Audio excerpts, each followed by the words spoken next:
Monogamy is oppressive. You should be grateful I'm letting you share me, my wife said. I just nodded. 3 days later, I served her with divorce papers and sent everything to her pastor father.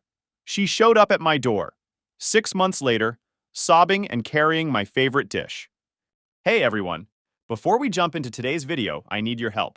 We've noticed the channel is losing some traction, and subscribing is one of the best ways you can support us. It's quick, free, and it helps us keep bringing you awesome content. Your support means the world. Let's keep this channel growing together. Thanks so much. Now let's start the video. Hey Reddit! Been hesitating to share this online, but here we are. 5 years of marriage down the drain, because my wife thought monogamy is oppressive. This happened 6 months ago. After her life imploded, she thought showing up with my favorite dish would fix everything. Here's what went down. I, 30 male, got married to Nicole, 29 female, in 2019 after dating for 3 years. Good wedding, both families involved, moved into my house that I'd bought in 2018. I work as a lineman making solid money. She does part-time graphic design and handles most of the household stuff. Traditional setup that worked fine, or so I thought. The problem started about 8 months ago, when Nicole reconnected with 2 old college friends, Brittany and Madison. Brittany was on her second divorce by 30, constantly posting about finding herself and breaking free from toxic patterns. Madison had never been married but cycled through relationships every few months, always blaming the guys for being emotionally unavailable or intimidated by strong women. My brother Adam nailed it when I first mentioned these friends. Bro, letting divorced women give marriage advice is like letting the Titanic captain teach boat safety. Just saying. They'd moved back to our city and immediately started hanging out with Nicole multiple times a week. I didn't think much of it at first. Wives need friends, right? But I started noticing changes. Nicole began questioning everything about our marriage. Why did I expect her to cook dinner most nights? Why did we always watch what I wanted on TV? Why did she take my last name? Stuff that had never been issues before suddenly became evidence of some kind of oppression I was apparently inflicting on her. Paul, do you realize how much I do in this relationship? She asked me one evening out of nowhere. What do you mean? I manage the household, remember birthdays, plan social events, coordinate with both our families. You just show up and expect everything to be handled. This was news to me. I handled all the finances, home maintenance, car stuff, insurance, taxes. Plus I was making the payments on her car. Basically everything she didn't want to deal with. But apparently keeping track of her mom's birthday was more work than keeping us financially stable. The arguments started getting weird. Nicole would bring up random concepts she'd never used before. Mental load, emotional labor, internalized misogyny. Every conversation sounded like she was reading from some textbook. When I pointed out that she seemed to be getting these ideas from Brittany and Madison, she got defensive. They're helping me see patterns I was blind to before. They're helping me grow as a person. Nicole, Brittany can't keep a marriage together, and Madison hasn't had a relationship last longer than 6 months. Maybe they're not the best sources of relationship advice. That's exactly the kind of judgmental thinking that keeps women trapped. Red flag number 2 was when she started viewing our marriage like I was some kind of oppressor. Red flag number 3 was when my concerns about her friends became evidence of my controlling behavior. By September, I could feel our marriage falling apart. The woman I'd married was disappearing, replaced by someone who analyzed every interaction for signs of oppression. Brittany and Madison had convinced her that her dissatisfaction wasn't about normal marriage stuff. It was about being trapped in an oppressive system. That's when I started protecting myself. 5 years of marriage had taught me that Nicole, once she made up her mind about something, rarely changed course. If she was heading toward blowing up our marriage based on advice from 2 women who couldn't manage their own relationships, I needed to be prepared. I started documenting everything. Records of our joint accounts and asset purchases. I moved important documents to a secure location and started building a case for what was looking like an inevitable divorce. The workshop announcement came in early October. Nicole had signed up for something called Authentic Love and Liberation, a weekend intensive about conscious relationships and breaking free from limiting beliefs about love. Brittany and Madison had recommended it, of course. It's about personal growth and understanding healthy relationship dynamics, she explained when I asked about the $500 registration fee. I looked up the workshop online. The website was full of spiritual nonsense about divine feminine energy and sacred masculine principles. The facilitators looked like exactly the kind of people who prey on unsatisfied married women, attractive, charismatic, and full of promises about unlocking your authentic self. Nicole, this looks like a cult recruitment seminar. You're being paranoid. It's just a weekend workshop about communication and personal development, run by people who make money convincing women that their husbands are oppressing them. See? This is exactly the kind of defensive reaction they warned us about. Men who benefit from traditional power structures get threatened when women start questioning those structures. She was already speaking their language before she'd even attended the workshop. I called Adam that night to vent. His take: Brother, she's about to pay $500 for someone to tell her that being married to a decent guy who pays her car note is oppression. That's like paying for someone to convince you that winning the lottery is actually poverty. I spent the next month quietly securing our assets, moved money from joint accounts to individual accounts, consulted with a divorce attorney about property division and asset protection, started gathering documentation of our financial situation and her increasingly entitled behavior. The workshop was scheduled for the weekend of October 12th to 14th. I knew whatever came back from that weekend wouldn't be the woman I married. Monday, October 14th, the day my marriage officially ended. I came home from work around 6:30, expecting to hear about Nicole's weekend of personal growth. Instead, I walked into what looked like she'd been preparing a presentation for the UN kitchen table covered with workshop materials, printouts, notebooks, her laptop open to more articles about polyamory and open relationships. Paul, I need to talk to you about something important. I've been doing research about relationship structures and modern connection philosophy. I grabbed a drink from the fridge and sat down, already knowing where this was heading. The table was covered with articles about ethical non-monogamy, conscious relationships, and authentic love practices. I've been thinking about our marriage and where I am in my personal growth journey, she started, sounding like she was delivering a TED Talk. I've realized that monogamy is an outdated, oppressive social construct that limits human potential and authentic connection. There it was, 5 years of marriage reduced to an oppressive social construct. I kept my expression neutral and let her continue. Traditional monogamy was created by patriarchal societies to control women's sexuality and treat people like property. It's not natural or healthy. Where is this coming from, Nicole? The workshop opened my eyes to how limiting our current arrangement is. I've been exploring alternative relationship models and learning about conscious partnership practices. What kind of alternative models? Ethical non-monogamy, polyamory, relationship structures that honor both partners' needs for growth and authentic connection. She launched into this rehearsed presentation about how monogamy creates scarcity and jealousy, while open relationships create abundance and personal growth. Every objection I might have had apparently been covered in the workshop materials.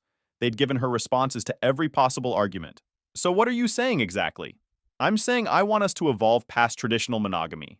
I want to explore connections with other people while maintaining what we have together. You want to sleep with other people. I want us both to be free to form authentic connections without artificial constraints. The way she said authentic connections, like it was some kind of religious concept, was incredible. These people had turned cheating into a spiritual practice. Nicole, you want to have sex with other people while staying married to me? It's not just about sex. It's about personal growth and expanding our capacity for love and connection. Right. And you've already got someone in mind for this growth and connection. Her face flushed slightly. There might be someone I've connected with, but that's not the point. That's exactly the point. You've already lined someone up and now you're trying to get permission to cheat by calling it personal growth. It's not cheating if we both agree to an open marriage structure. Except I don't agree to anything. This is the first I'm hearing about your new marriage philosophy. That's why we're having this conversation. I'm giving you the opportunity to grow with me. She said, giving you the opportunity, like she was doing me some kind of favor. I'd spent 5 years building a life with this woman, and she was treating our marriage like it was holding her back from her true potential. I don't want an open marriage. Then you're choosing to stay trapped in outdated thinking patterns. Or I'm choosing to stay in a committed marriage with someone I love? Love isn't about possession, Paul. Love is about wanting your partner to experience all the joy and connection life has to offer. Every response was scripted. Every objection had a prepared answer, designed to make me look like the problem. Who is he? She hesitated, probably wondering if this was covered in her workshop materials. His name is Brian. He's one of the workshop facilitators. Of course, the guy running workshops about conscious relationships had somehow found it necessary to form a conscious connection with my wife. What are the odds? We've shared some intimate moments. Nothing sexual. I wanted to talk to you before taking things further. So she'd already started an emotional affair with this charlatan, but wanted my permission to make it physical. The workshop had apparently taught her that having integrity meant asking for permission after you'd already started crossing lines. Nicole, this is insane. We've been married for 5 years. We've built a life together, and we can still have all of that. But we can also have the freedom to explore other connections. I don't want to explore other connections. I wanted a serious marriage. That's your choice. But you should be grateful I'm willing to share myself with you while also honoring my authentic needs. There it was. I looked at this woman who'd been my wife for 5 years, who'd promised to forsake all others, who'd built a life with me, and she genuinely believed she was being generous by offering to cheat on me with permission. I nodded slowly. You know what? You're absolutely right. Really? She looked surprised and relieved. Yeah, you should definitely explore authentic connections without limitations. We talked for another hour about ground rules and communication protocols. Nicole had researched this extensively and had a whole framework for how ethical non-monogamy was supposed to work. It was like listening to someone explain the rules of a game I had no intention of playing. Around 9 p.m., I told her I needed to go for a drive. She was thrilled that I was taking time for mindful reflection instead of reacting emotionally. I drove straight to my lawyer's office to pick up the divorce papers I'd had prepared the week before. Tuesday morning, October 15th. Nicole woke up in an amazing mood, probably thinking she'd successfully converted me to her new relationship philosophy.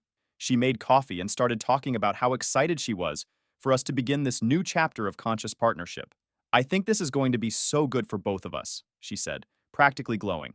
The workshop materials have resources for partners who are new to non-monogamy. There are books, podcasts, even couples sessions with experienced practitioners. Sounds comprehensive. Brian said the transition period is usually the hardest part, but once you adjust to the new paradigm, most couples find their relationship becomes stronger and more authentic. I spent Tuesday at work acting normal while my lawyer finalized the paperwork. Nicole spent the day texting me articles about ethical non-monogamy and scheduled our first relationship check-in for Friday evening. She wanted to establish good communication practices from the beginning.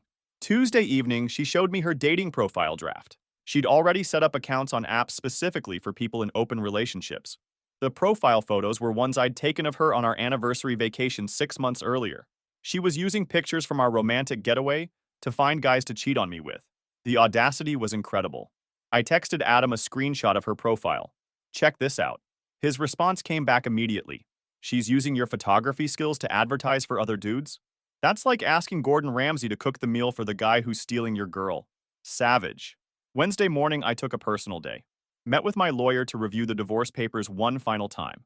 We'd structured everything to protect the assets I'd secured over the past month. This is pretty straightforward, my lawyer said. The house is yours since you bought it before marriage and kept it in your name. Her car is in her name. You've got documentation of her stated intention to pursue other relationships. She's unlikely to contest the irreconcilable differences filing. What about alimony? She works part-time and you've been married 5 years. She might try for temporary support, but her decision to pursue an open marriage works in your favor. Judge isn't likely to be sympathetic to someone who destroyed their marriage for personal growth. I also mentioned that I'd been making her car payments for years but planned to stop immediately. My lawyer smiled. That's her problem to figure out. Thursday morning, October 17th. Nicole left early for a coffee date with Brittany and Madison. They were planning to celebrate her breakthrough in consciousness and support her as she navigated her new relationship structure. Perfect timing.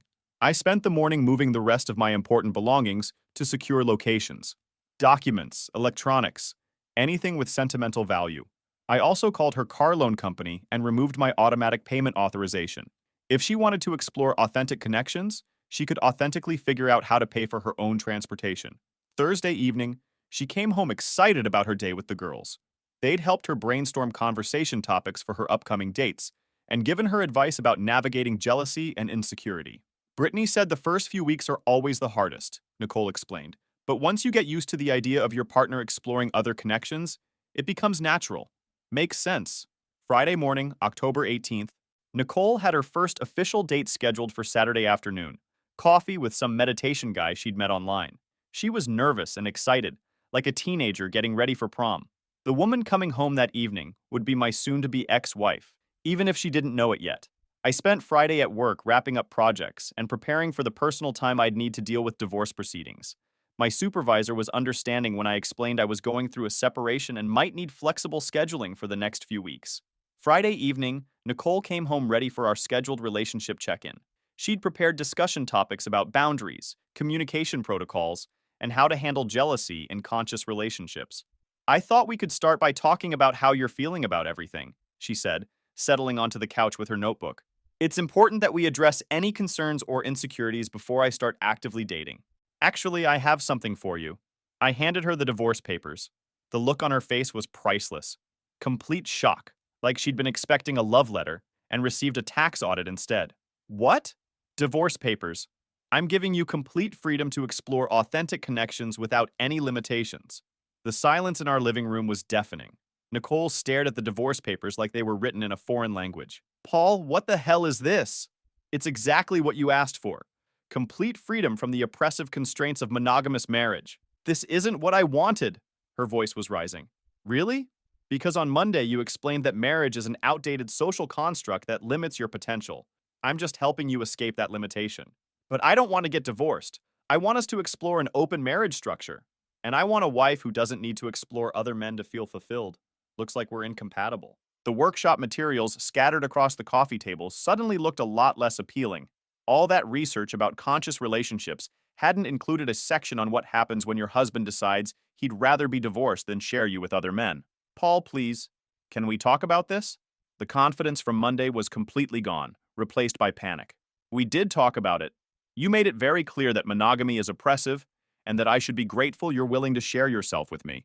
I'd rather be with someone who wants to be with me exclusively. She was crying now, which was interesting since she'd spent the week talking about how liberating it was going to be to break free from traditional relationship constraints. Liberation apparently looked a lot like sobbing over divorce papers. You can't just divorce me. We're married. You don't get to make this decision alone. Actually, I do. This is insane. You're throwing away 5 years of marriage because you're too insecure to let me grow as a person. And there it was. The real Nicole coming out. Not the enlightened woman seeking conscious connections, but the entitled brat who couldn't believe her husband wasn't grateful for the opportunity to share her. I'm not insecure, Nicole. I'm selective. I want a wife who thinks being married to me is enough. That's not fair. You're being controlling and manipulative. You want to sleep with other people. I want to be divorced. Both of us get what we want. She spent the next hour alternating between crying, yelling, and trying to bargain. The workshop concepts that had seemed so revolutionary on Monday were suddenly just ideas she was exploring. Brian wasn't someone she had real feelings for, just someone who'd helped her think about relationship dynamics differently. I think I got carried away with some of these concepts, she said through tears. Brittany and Madison made it sound so logical and empowering. Brittany and Madison, the two women who can't maintain stable relationships themselves. I know how that sounds now. It sounded the same way 3 months ago when I warned you about taking relationship advice from people who are terrible at relationships. She begged me to reconsider, to give her a chance to step back from the workshop ideas and work on our marriage. But I'd spent months watching her transform from my wife into someone who viewed our marriage as a limitation to overcome. Saturday morning, she was gone when I woke up. Left a note saying she was staying with Brittany and Madison while she processed everything. The house felt peaceful for the first time in months. By Saturday afternoon, my phone was buzzing with calls from her friends and family. Word had spread that we were getting divorced, and everyone wanted to know what had happened. I kept my responses simple. We'd grown apart and wanted different things from our marriage. Then Sunday evening brought the first real consequence. Nicole called, hysterical. Paul, my car payment bounced. The bank is saying you canceled the automatic payment. That's correct. You can't do that. I need my car. You're about to be a single woman. Single women pay for their own cars. That's not fair. You've always made the payments. I've always been your husband. That's about to change. Fine. I'll figure it out myself. I don't need you. She hung up, but I knew this was just the beginning.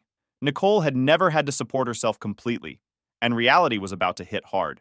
The next few weeks brought a parade of consequences that Nicole clearly hadn't thought through. But the most entertaining part was watching her toxic friends reveal their true colors when things got messy. First up was Madison, who apparently decided I needed a piece of her mind. Started getting text messages from her around 10 p.m. on a Tuesday. Paul, this is Madison. Nicole told me what you did to her and I'm disgusted. You know exactly what you did. You're abusing her by withholding financial support just because she wants to grow as a person. I'm not withholding anything. I'm divorcing her. You're being controlling and manipulative. Nicole is scared to even talk to you because of how you're treating her. You're disgusting, and I hope she takes you for everything you're worth. Good luck with that. She was typing something, but I blocked her. These women had convinced Nicole that she was some kind of victim and couldn't understand why I wasn't playing along with their fantasy. I sent screenshots of the conversation to Adam. His response, Madison's giving relationship advice while single is like a vegetarian giving barbecue tips. Girl needs to stay in her lane. 2 weeks later, I got an even better surprise. I was grilling burgers on my back patio around 6 p.m. when I heard aggressive knocking on my front door. Opened it to find Brittany standing there with her arms crossed, looking like she was ready for war. "We need to talk," she announced, pushing past me into my house without being invited. "Excuse me?" "I said we need to talk. About what you're doing to Nicole." "What I'm doing to Nicole is divorcing her. She's the one who wanted to sleep with other people. You're being a controlling, manipulative man who can't handle his wife's growth. Brittany, you need to leave. I'm not leaving until we have this conversation. Nicole is my friend, and I'm not going to let you destroy her life. Your friend destroyed her own life when she decided she wanted to sleep with workshop facilitators. She never said she wanted to sleep with anyone. She wanted to explore the possibility of expanding your relationship. She literally told me she'd already started an emotional affair with Brian and wanted my permission to make it physical. I know Nicole, and she would never do something like that. The Nicole you know is the one who told me I should be grateful she was willing to share herself with me." Brittany's face was getting red. "You're twisting everything she said to make yourself look like the victim." "I'm not twisting anything. I'm just not interested in being married to someone who thinks commitment and loyalty are oppression. You're being deliberately obtuse. Nicole was trying to communicate about expanding your relationship in a healthy way. Healthy relationships don't involve asking your spouse to be grateful you're letting them share you with other people."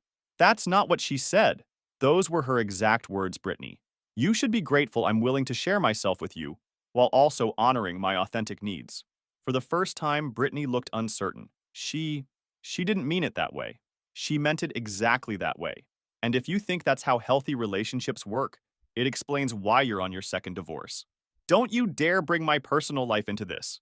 You brought your personal life into my marriage when you convinced my wife that monogamy was oppressive. Maybe stick to ruining your own relationships instead of other people's. Brittany finally left after about an hour of this circular argument, but not before making it clear that she thought I was the worst person who'd ever lived. The entitlement was incredible. She genuinely believed I should be grateful to financially support a woman who wanted to cheat on me. Both of these women had convinced Nicole that she was the victim in this situation and couldn't understand why reality wasn't cooperating with their narrative. They'd sold her a fantasy about conscious relationships and personal growth, without mentioning the part where most husbands aren't interested in sharing their wives.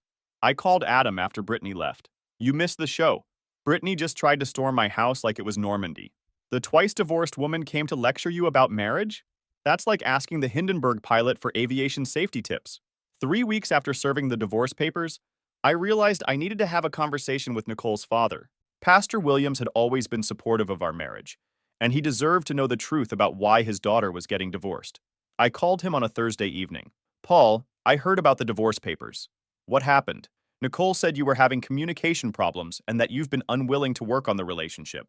"Pastor Williams, I need to be honest with you about what's been going on, and I think you deserve to hear it from me." "I'm listening." I explained the whole situation. The workshops, the conscious relationship philosophy, her desire to screw with other people while staying married to me, the workshop facilitator she'd already started an emotional affair with. The silence on the other end lasted a long time. "She wanted to pursue other relationships while staying married to you." "Yes, sir." She called it ethical non-monogamy. Another long silence. "I see. And you decided you'd rather be divorced than share your wife with other men?" "Yes, sir."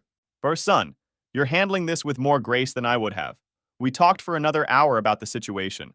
Pastor Williams was clearly heartbroken that his daughter had chosen to destroy her marriage for what he called worldly foolishness. But he understood why I couldn't accept her proposal. "I'll be praying for both of you," he said before we hung up. "And Paul, you're welcome in our family regardless of what happens with the divorce. You've been a good husband and a good man." Apparently, Pastor Williams had some strong words for his daughter that evening. I know this because Nicole called me at 11:30 p.m., absolutely hysterical. "You called my father?" she screamed into the phone before I could even say hello. "You had no right to involve my family in our private business." "Nicole, you're the one who involved your family when you filed papers saying I was unwilling to work on our marriage. I just told him the truth about why we're getting divorced." "You told him about Brian. You told him about the workshop." "I told him what happened. If you're embarrassed about what you did, maybe you shouldn't have done it." "He's furious with me. He said I've brought shame on our family. He said I threw away a good marriage for sinful desires." Sounds like he understands the situation pretty well. "This is all your fault. If you hadn't been so closed-minded about exploring our relationship, none of this would have happened. I hate you. I hate you so much. She hung up on me, but I could hear her sobbing through the phone. The next morning, I got a text from Pastor Williams. Thank you for telling me the truth. I'm sorry my daughter put you through this. You deserve better. That same day, Nicole's car got repossessed. She'd missed 2 payments since I stopped making them, and apparently her part-time graphic design income wasn't enough to cover a $400 monthly car payment. She called me crying, begging me to help her get it back. I can't get to work without a car. I can't afford to get it back on my own. That sounds like a problem you need to solve. Adam was dying when I told him about the car repo. Let me get this straight. She wanted to expand her options but ended up with fewer options? That's like trading a Ferrari for a bus pass. 6 months later, Nicole's life had completely fallen apart, while mine was better than ever. Watching someone who'd been so confident about throwing away a good marriage for personal growth realize what they'd actually lost was like watching a slow-motion car crash, except I was driving a Ferrari in the opposite direction. The workshop facilitator Brian had disappeared the moment things got complicated. Apparently, guys who run seminars about conscious relationships aren't actually interested in dealing with the messy reality of destroyed marriages. Who could have predicted that? Her friendship with Brittany and Madison had imploded around month 3. Turns out toxic friends are only supportive when you're following their advice and everything's going great. When Nicole started questioning whether the workshop had been a good idea, they turned on her faster than you could say authentic connection. Her family situation was still a disaster.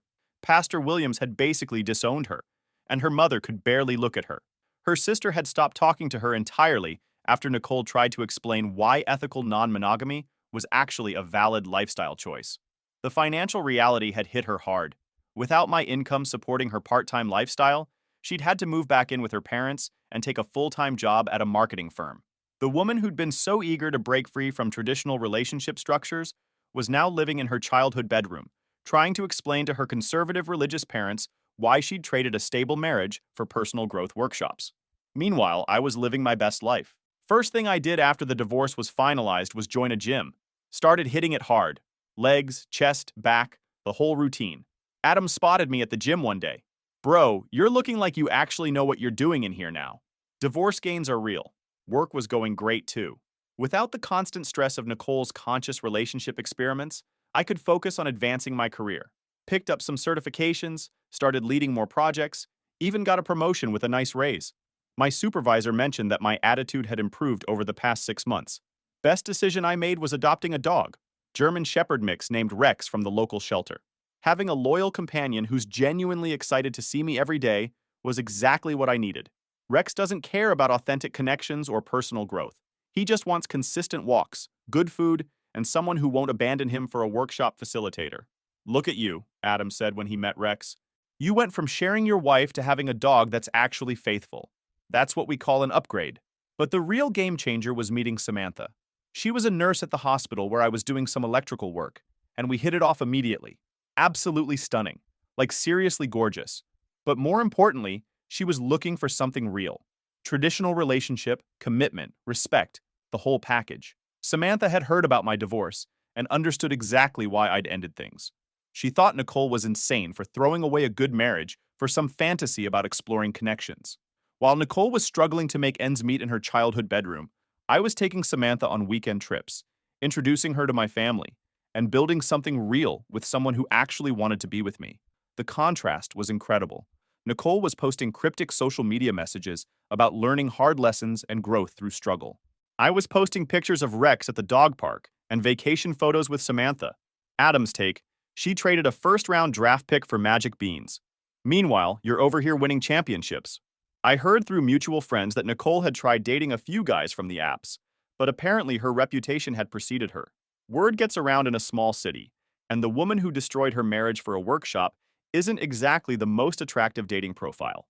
By month 6, I was in the best shape of my life, killing it at work, had a loyal dog, and was dating a woman who made me remember why I wanted to be in a committed relationship in the first place. Nicole was working overtime to afford her own car payment and trying to rebuild relationships with family members who'd lost respect for her. Then last week, I got home from the gym to find Nicole sitting on my front steps. She looked terrible, tired, stressed, like she'd been crying. Next to her was a container that I recognized immediately.